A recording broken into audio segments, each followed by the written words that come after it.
Imaginons que votre vie est représentée par une courbe. Si vous ne faites rien, cette courbe commence à stagner, voire à descendre doucement. Maintenant imaginez que vous faites juste assez d'efforts pour stabiliser cette courbe, donc vous la maintenez droite, sans la laisser chuter mais sans non plus la faire monter.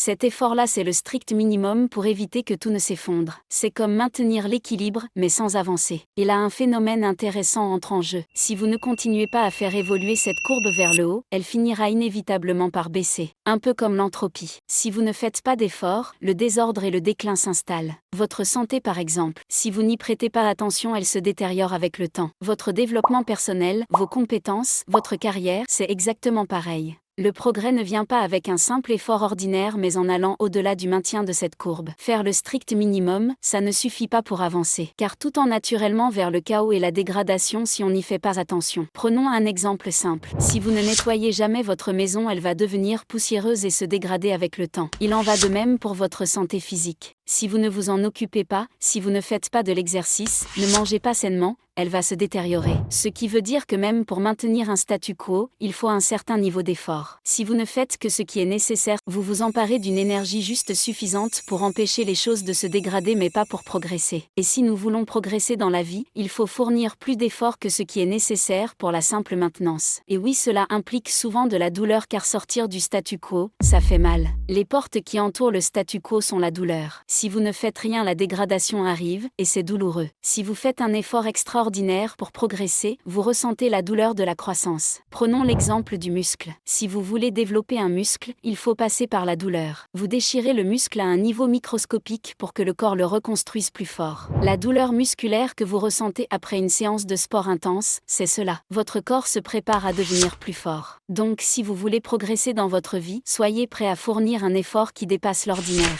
Mais l'extraordinaire, c'est quoi ? C'est ce qui se situe au-delà de ce que vous considérez comme ordinaire. Vous avez un niveau de base qui définit votre zone de confort et pour aller au-delà, vous devez sortir de cette zone et fournir un effort au-dessus de la maintenance. À chaque effort supplémentaire que vous fournissez, vous gravissez des paliers, vous repoussez les limites de ce que vous croyez possible. Mais attention, il y a un piège. Il ne suffit pas de faire quelques efforts extraordinaires de temps en temps, ce qu'il faut c'est de la constance. La progression vient de la répétition de ces efforts au fil du temps, même quand ça devient inconfortable et que vous avez l'impression de stagner. Tout cela demande de la discipline, de la résilience et une volonté de tolérer l'inconfort. Vous devez accepter que l'effort extraordinaire est souvent inconfortable, mais nécessaire si vous voulez voir la courbe de votre vie évoluer au lieu de se contenter d'une ligne plate. Alors, êtes-vous prêt à voir votre courbe grimper au ciel ?